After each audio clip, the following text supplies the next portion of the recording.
Not very good. Okay, no, let's go. Background information. So, as we get carried away, first thing, going back to the origins. I know that with Maku you're going to be discussing the American Revolution as well to a degree, but we're going to focus a bit more on some of the background information leading to the revolution, which is distinct from the War for Independence, as we will see. So, main things, 13 colonies, right? And as come as drawn, 13 stripes, representing the 13 colonies, as well as the 13 stars in a circle. So, how did we even get here? We had the Pilgrims coming over from England, the Puritans and the Pilgrims, settling, establishing colonies along. We have 13 of them from Georgia in the south up to New Hampshire, up around New England, and they're all ruled by King George III. Good so far. And as they were colonies, all the citizens are subjects of the British Empire, of the crown, but because of the distance, because of the way they were established, they had some self-governing capabilities. And a little more background. You don't need to get all of this, just get some of the main ideas, because a lot of it's not included in your book, as your book only dedicates 2 paragraphs to the American Revolution. You also can create high taxes to ensure that you're getting maximum benefit. And here, if we're going to read, it says, don't export any hats, woolens, or iron, since these things are already made in England. There you can see, you can't report everything except in English, the colonial ships, send that tobacco to England. So here we're going to see another image. The Navigation Act from the 1660s. And you can see the main things, lumber, iron, and cotton. There's also a lot of tobacco in there. And you have furniture, tools, and textiles going back to the colonies. Okay? Do we understand this relationship so far? Yeah. Good. So they were controlled in order to not to... Well, they are colonies. They are subjects of the crown. So they're there to serve the crown. So England felt, these are our colonies. Okay? So therefore we have the only access to them. So the colonies were not allowed to engage in trade with France, Spain. other countries that were... With England. All the raw materials to England, England manufactures them, sends them back. And when we talk about the Industrial Revolution, you're going to see why that becomes so important. And you can see here, here's King George III, I'm bloody filthy rich, off of the colonies. So, carrying on. What else do we have? Then we have this event. It is, to you it's known as the 7 Years' War, on the account that it lasted how many years? 5 years. 9. Well. Towards the end of the war, you may not be able to see over there very well, but we have the disputed areas between the British and the French, and here's the state of Ohio. This is the Ohio River Valley.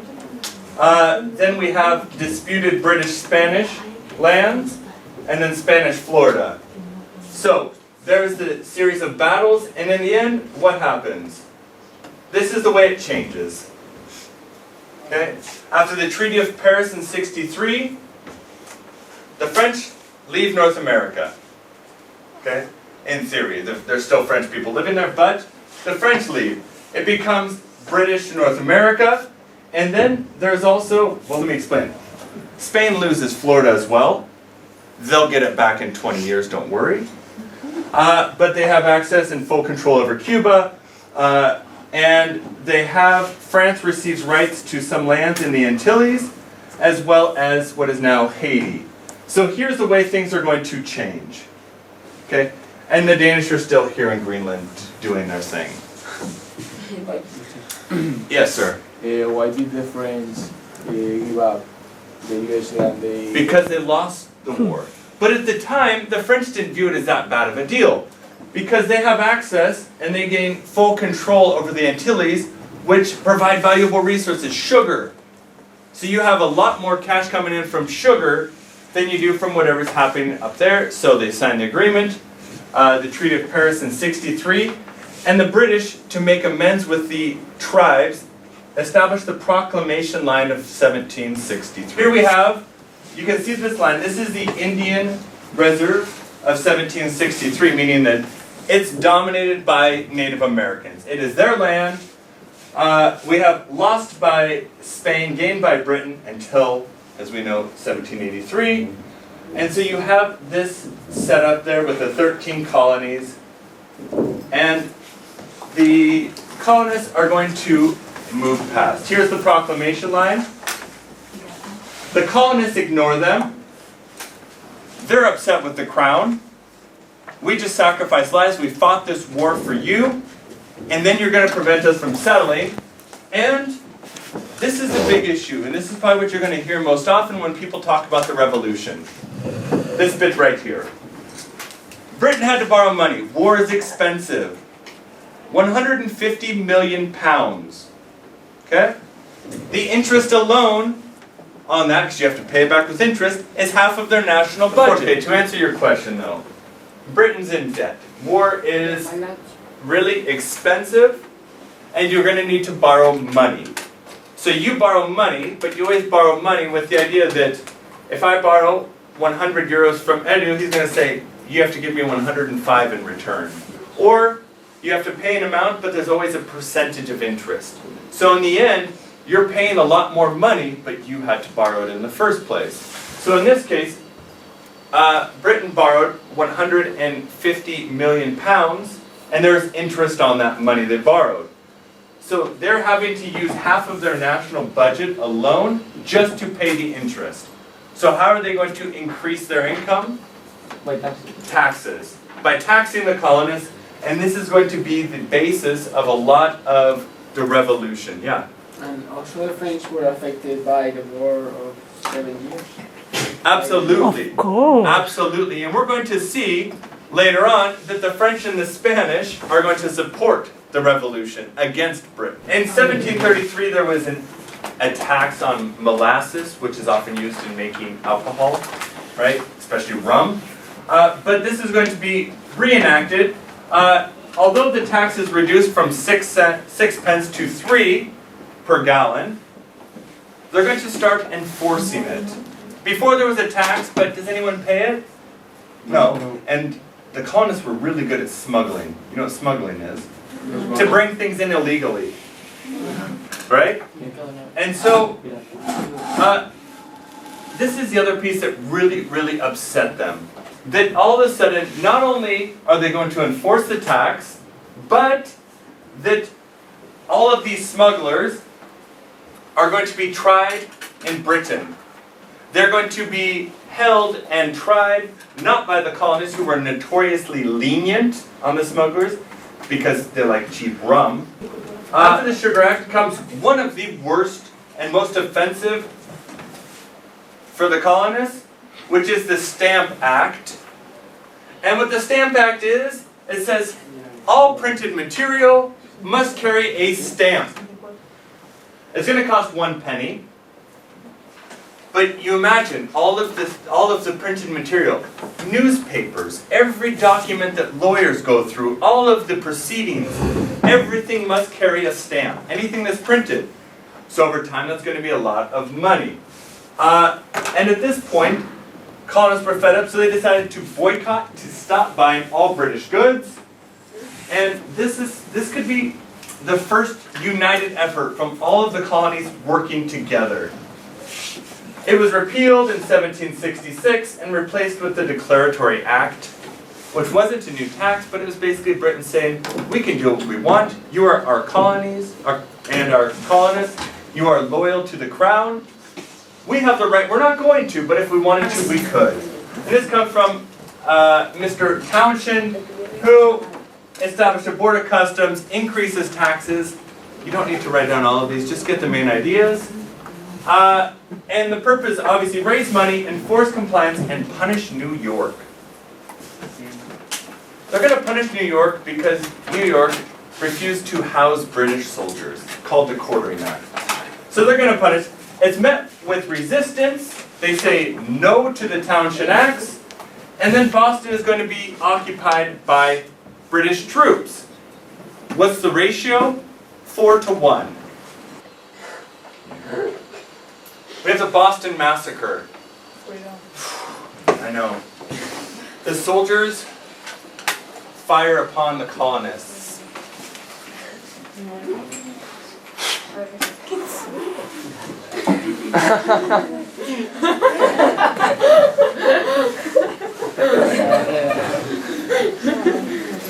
It's really emotional.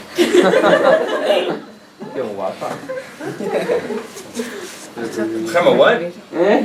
Only 5 people died? So, this is probably... Trevor, This is- not the flag, please, over the... What do you want me to do with Yes. We'll hang it, Yes, please. in case I need to cry anymore. Perfect. Like that. So what happens? The tensions are high. The colonists, somebody throws a snowball. Careful. You never start a snowball fight thinking you'll be killed. And this is what happens. 5 people were killed. And out of the 9 British soldiers, 7 are acquitted, and 2 of them, they're granted leniency. So nothing happens for killing the colonists who start a snowball fight. So, obviously, this is marked as a major event. Shut up. So many pockets now. Okay, so the Boston Massacre. But it's this engraving that begins sparking and upsetting a lot of the colonists. Now, keep in mind, nobody was talking independence at this point. People wanted change. They wanted revolution, but not independence. Okay? So, out of the Townshend Acts becomes perhaps one of the most famous, which is the Tea Act of 1773. We're going to dump cheap and tea on the colonists. They can tax us whenever they want. And what happened was one night, let me give you some images here. Some rebels dressed up as Native Americans, thinking no one's going to know they're not Indians. They're not Native Americans. They dress up and they dump all the tea off of a boat, off of a ship, overboard. Okay? The equivalent of 4 million pounds worth of tea. And at that time, you can imagine how much tea that is, and how much tea is going to be floating in Boston Harbor. They take away Massachusetts' right to self-govern. A big issue. Taking away their autonomy. It's also going to enforce the Quartering Act. To quarter someone is to house them. That the colonists are forced to house and feed the British soldiers. Okay? And the third one is the Quebec Act, which is going to recognize a level of religious freedom in Quebec, allowing Catholicism. And this is after the Great Awakening, and the religious fervor at the time is really going to fuel the fire. So, this is what I was mentioning before, is this idea of no taxation without representation. Why? The colonists have no representatives in Parliament. Parliament is who passes taxes. So they have no voice on them being taxed. Okay? And a large number, I thought I wrote number. A large number decide not to pay taxes, and it leads to major unrest. And all this tension is building throughout all these taxes, all of these intolerable acts. They refuse attempted unified government of the colonies. Representatives from 12 of the 13 colonies meet in Philadelphia. 12 of the 13? Yeah? Why 13? Georgia. Why Georgia. Georgia. Even. This is a political cartoon by Benjamin Franklin. Right? Join or die. It was actually for the French and Indian, or 7 Years' War.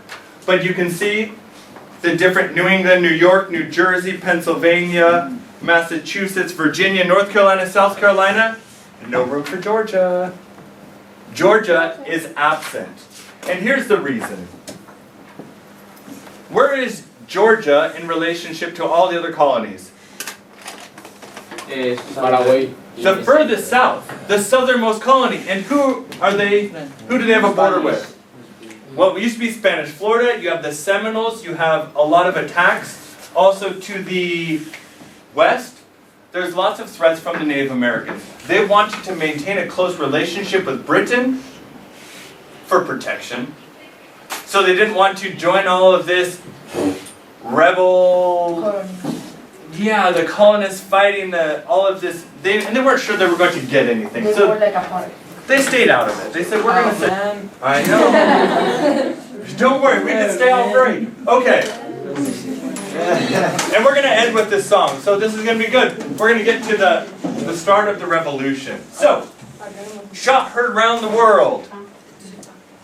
Some people say it was the shot that killed Franz Ferdinand in 1914, which would also be justified, but this was before, and this was first written down by Ralph Waldo Emerson when he wrote the Concord Hymn.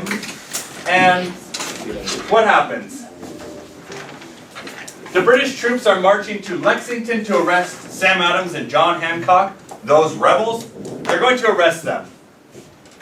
And then they're going to march to Concord to seize all of the weapons that the militia had built up. Okay? So what happens? You have a standoff. The network of communication was quite sophisticated in the colonies, all the way from using invisible ink to passing messages, hidden messages to avoid the British detection. And again, not everyone is fighting against the British. There are many people still very loyal to the British Crown, especially very wealthy people. They're quite loyal, they benefit, and they don't want it to change. But the militia, the Minutemen, are there, and they encounter the British troops here on Lexington Green. Okay? So, there they are on the green. The General Gabe, I believe was his name, from the British, told all of the militiamen to disperse. He told the scoundrels to get out, disperse. And then, out of nowhere, a shot was fired. So effective. Wait. Can you give me 30 seconds? So, the shot was fired. Who fired it? No one knows. No one knows who fired it. And the revolution has begun. And then this is where we're going to pick up tomorrow with the Declaration of Independence. I really wanted to go into a little bit more of the shots and the wars and the bang and the how, but no, not today. Tomorrow we will. And to leave you with the song by one of my favorite bands.